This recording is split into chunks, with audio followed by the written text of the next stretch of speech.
flew by. It's almost like a tease a little bit. Yeah. I mean, 72 hours felt like about 12. What's the biggest point of emphasis for you all going into this game on Sunday? Find a way to get one. Just try to make the plays down the stretch. Got to find a way. Do you think that having a couple days off to kind of reset and the fact that you guys have the bye coming right after this game, like it could really help make it just focused on like just winning this one game? It's got to be like that from here on out. We got to get this one. It's a big one, prime time.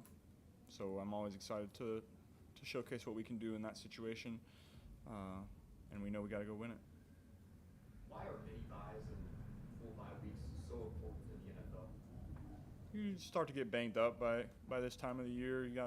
Everybody's dealing with a little something here, a little something there, and so those 3 days to a week really helps you for this final stretch.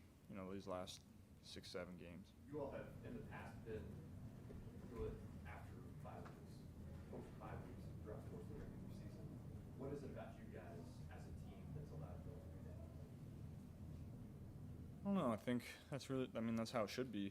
Yeah, you got 2 weeks to prepare for somebody, and a little extra 3 days in this situation, and you got extra time to get your body right. So that's how it's supposed to be. Zach said you were dealing with soreness. Coming out of that game on Thursday, how are you feeling now? Feel great.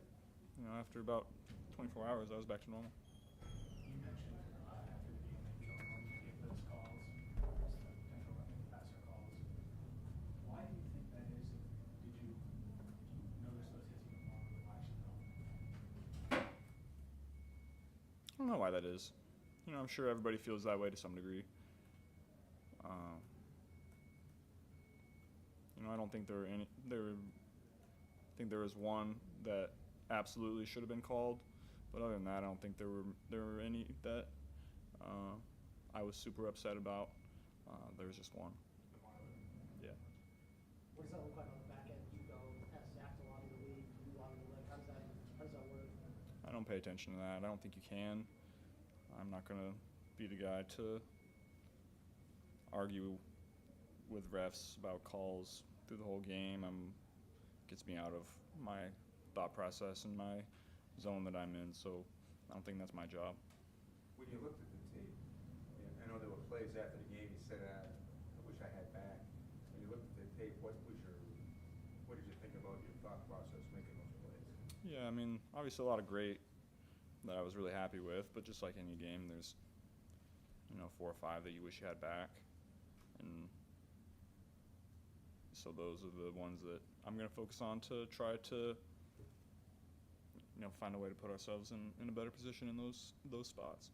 Your logic of not wanting to yell at the officials, is that because you want to stay here the whole time? Is that part of it? You don't want to get too high, too low, anything like that? Yeah, and there's not a ton of time in between plays. You want to get your mindset on the situation. What's the call going to be? What's the personnel? What am I expecting from the defense in this situation? There's not, I don't want to waste 5 seconds complaining to the ref about a call that I didn't get, and then have to flip my mindset back into where it's supposed to be. It's a waste of time. How similar are the two defenses you used to play Baltimore? Now you got the Chargers, the coaching, some common denominators there. How similar are the looks, do you think? Yeah, similar structures. I haven't gotten into third down yet, but base downs, similar to how Baltimore played us.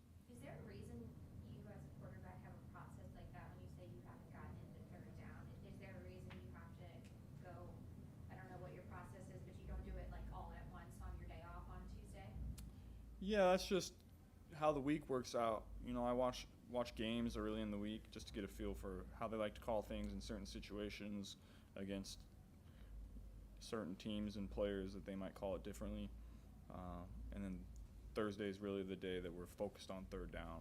So I've watched third downs, but Thursday's the day that you really focus on those and see what they like to call in different down and distances and different personnel groupings, and then You do the same thing for red zone on Friday.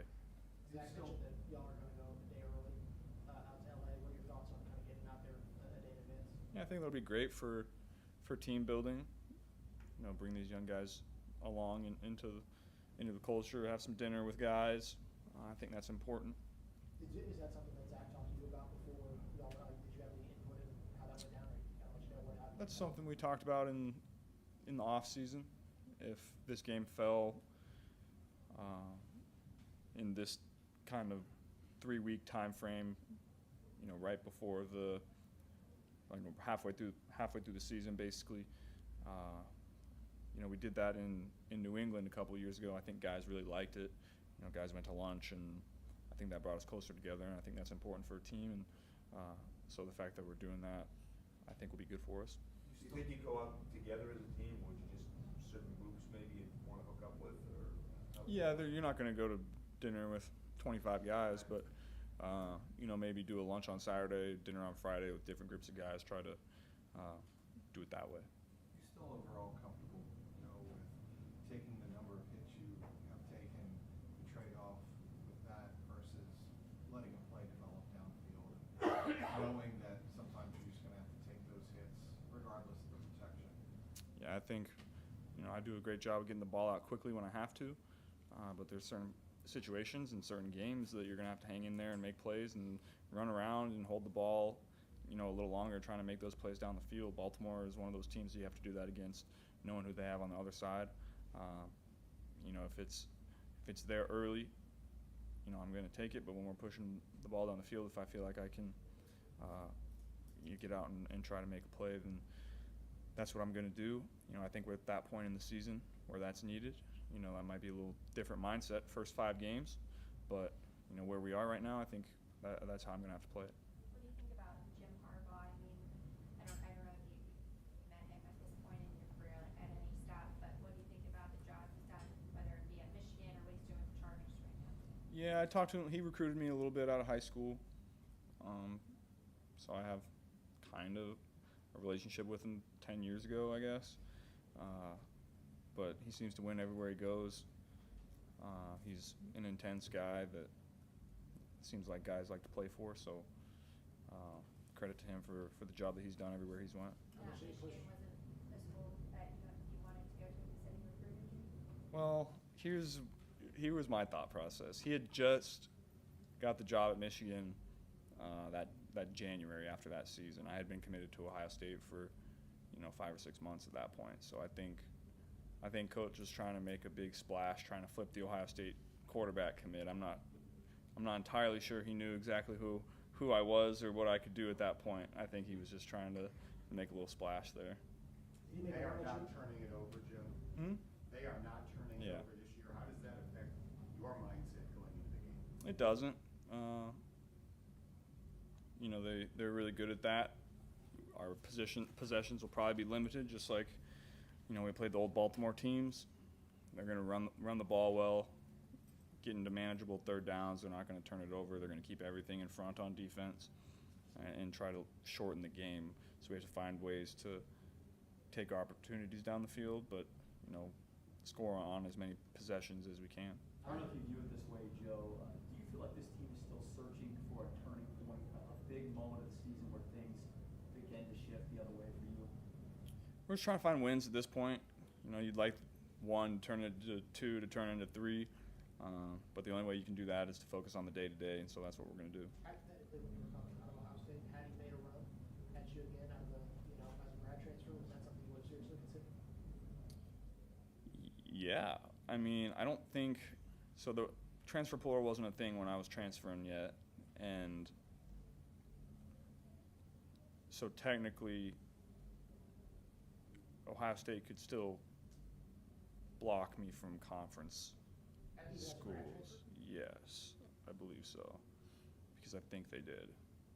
What do you mean you think they did? Like they blocked you from going anywhere? Yeah, at least they told me that they did within conference. I don't know. I guess I don't know if it was – I don't remember the rules exactly at that time, but yeah, that happened. Are you glad that guys that's not a thing anymore where conferences can block players from transferring if they fulfill their obligation at university? Yeah, I mean, I would have who knows how many guys 10 years ago were in the same spot I was in that didn't get their opportunity to go and make a name for themselves, and I'm happy that I did, and it worked out that way for me, and I was able to graduate in 3 years to go and do it. But I wouldn't have been able to go and do that if I didn't graduate in 3 years, and I know a lot of guys aren't that forward thinking to be in that spot. So who knows how many guys graduated in 4.5 years and didn't have that 5th year to go somewhere, and didn't have their opportunity to go and make a name for themselves. Do you keep tabs on? Go ahead. Do you keep At the tabs same time, both of you go. I can't do it. I stutter. I give up. Do you keep tabs on Herbert? You guys seem to be locked statistically. Ever since you came out, you guys are always 1-2 or 2-3 or whatever.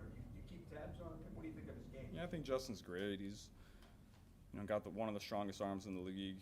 He plays football the right way. He can run around and make plays when he needs to. Big, strong guy that can make plays with his legs too, and tough guy that's going to stand there and take hits. So I've always had a ton of respect for him. Do you know him at all? We got to know each other a little bit at the combine. He's fun to be around. I liked his personality. I think we'd be friends in if we ever spent time together. That's not really where we're at, but I always liked him. Joe, have you seen Jamar's target route chart from the Baltimore game? Mhm. Can I show it to you? Sure. Yeah. What's that look like to you? All of those. We're moving him around. Yeah. I think that's a credit to him, how smart he's been this year, understanding when he's in the slot, when he's in a stack, when he's outside, when he's in the backfield. And a credit to our coaching staff for coming up with all these different ways to find ways to get him the ball.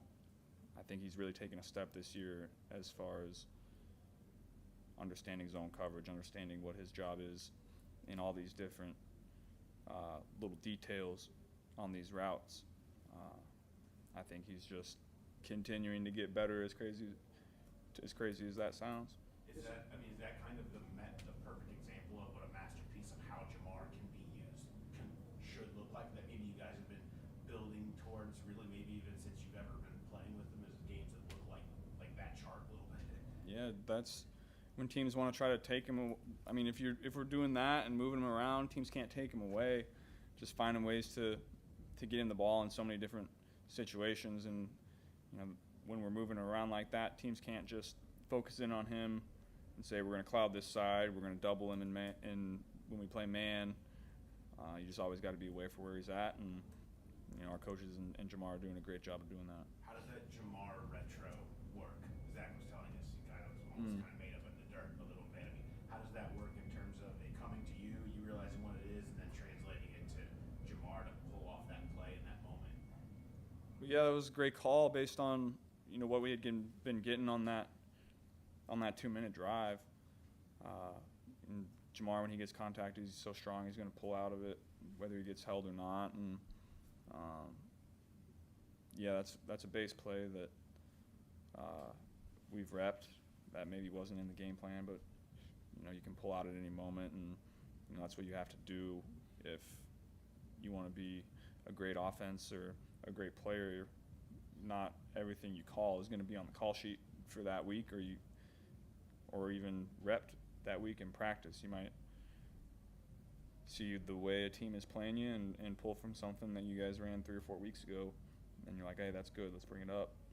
So credit to our staff for that. So why do you think you guys have been able to access the intermediate deep middle with Jamar so much more effectively this year? It seems like that's been a big area that you guys have found a ton of success in that wasn't necessarily a big part of it for the last couple of years. I think the protection, number one. We've found a lot of we're not just a 6-man protection drop back team right now. We're our offensive line is giving us a lot of ways to move the pocket, extend the drop a little bit, to find ways to maneuver in the pocket and buy me a little more time so we can push the ball down the field in those situations. So I think that's credit to our offensive line. So the first time you're back in SoFi since the Super Bowl, what do you expect that to feel like I guess I hadn't really thought about it. I don't know. I hope it doesn't feel like anything. Just get ready for this one. Is there a feeling from that game in that stadium that kind of sticks out that you thought about? Yeah, that day sucked. Aside from that, is there any particular feel, like, is there anything that really you've thought about doing the being inside that stadium, not even winning that game, or something that? I don't think so. I mean, whenever you go to these big cities to play, it's always exciting. I think it's usually in a primetime slot, and when you play in New York, LA, Miami, those are always exciting opportunities for you. Is it on your radar at all, the Triple Crown, Jamar, and kind of how close he is? No, I know he's first in just about everything right now, so he's probably on pace to do whatever the Triple Crown is. What does that mean? Receiving yards, catches, and touchdowns. Oh, I know he's got a lot of touchdowns and a lot of yards and a lot of catches too. So he's probably on pace to do it. Do He you was hear a lot saying from that- Jamar about numbers? Like, is he in your ear about any of that? No, he's not. But when you have a guy like that, if you're not finding ways to get him the ball, then he maybe isn't going to let you know directly, but he'll let you know in his way for sure. What's his way? Depends. Sometimes it's on the sideline. Sometimes it's individual conversation in the locker room. Sometimes it's through you guys. There's a lot of different ways that a receiver can tell you, "Hey, get me the fucking ball." He was saying he was saying Thursday night you guys didn't talk at all during the game. There wasn't much to say. We were playing well. When we're on the same page like that, it's always fun. Has he ever said it in those words? Give me the effing ball. I'm not sure he said that directly to me, no, but maybe a glance tells me that. I mean, staying on the conversation about Jamar, he told us a couple weeks ago that he doesn't even really have to watch what he eats. He said he takes care of his body, but he said he's one of those people that can basically eat whatever he wants, be the freak he is on the field. Of all of the really good receivers that you played with in your career, is he the biggest freak in that way where he can not have to do the things that you and probably everybody else has to do, but can go be the best receiver in the NFL? Yeah, I mean, he's definitely. It's very rare what he can do. I would say I'm not sure I've been around a ton of receivers that are super dialed on their diet, I would say. That might have to change in about 5 years if he wants to keep playing. But, when you're 23, 24, eat what you want and go out and run 22 miles an hour and have 200 and however many yards he had. He'll continue to do it until he doesn't need to anymore. He said when he Joe, how many times have you said about him in press conference? That might be the first one. Sorry, guys. I know T might not have been all that involved in practice today, but to see him out there in cleats running around, catching some balls, what's that like for you? Yeah, it's always nice to have T's presence out there. He's usually a high-energy guy that you like being around, and everybody knows what he can do on the field. So whenever T's in that huddle, it feels a little different. He brings energy, and it's exciting to have him back out there. Shabazz said when TB left, he knew his responsibility was going to have to grow. He wanted it to grow. How much of TB's stuff has he maybe get that you would look to TB to? Yeah, I would say a good portion. He's really taken strides working in the slot this year on choice routes, feeling zone coverage. He's really taken ownership of that, and that's exciting to see because that just adds another element to his game. Did he say anything to you after the 2-point? Knowing that he. No, I mean we talked about it. We've all had discussions about what we would have done differently in that situation. So we've had positive discussions about that. Thanks, guys. Thanks, Joe.